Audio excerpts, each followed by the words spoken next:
running down the corridor above my head. I ran upstairs to find there was no one around, no sign of any guests, nothing. So I mentioned it to my manager, because it's definitely been the Grey Lady. She's been up to her tricks again.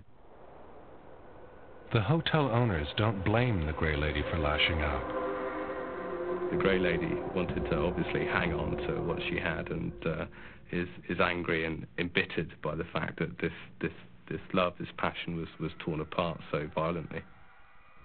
This is where she existed. This is where she had the great passion in her life, and she wants to remember that and be around this area. And therefore it's a very special place for her, and she doesn't want other people to be present, I guess. The compassion felt for the Grey Lady's tortured existence doesn't make her presence any less terrifying. I don't think I would stay in the room alone. Certainly some of the experiences people have had with being paralysed and feeling arms around them, unable to move, they've been quite scared, and I don't think that's the sign of an overly friendly ghost. I think I'd be scared stiff if I saw the Grey Lady. I think she's lost. She won't be allowed to enter the gates of heaven because she died in a violent way by her own hand. Of course, in those days, suicide was a mortal sin, and therefore she was probably bound to the town and the buildings around it. Ironically, her desperate attempt to reunite with her lover was the very action that separated them for eternity.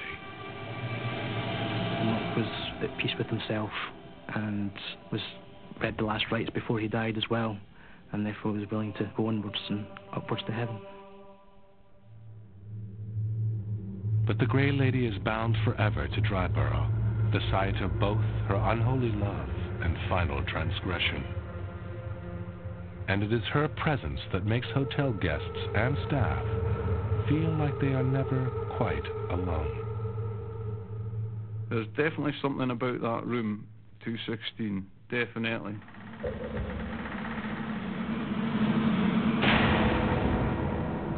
When we return, we'll take you to a southern plantation where accidents lead to amputations and sightings of an ominous apparition in black. My heart started to pound, and it made me very nervous that I actually saw the spirit.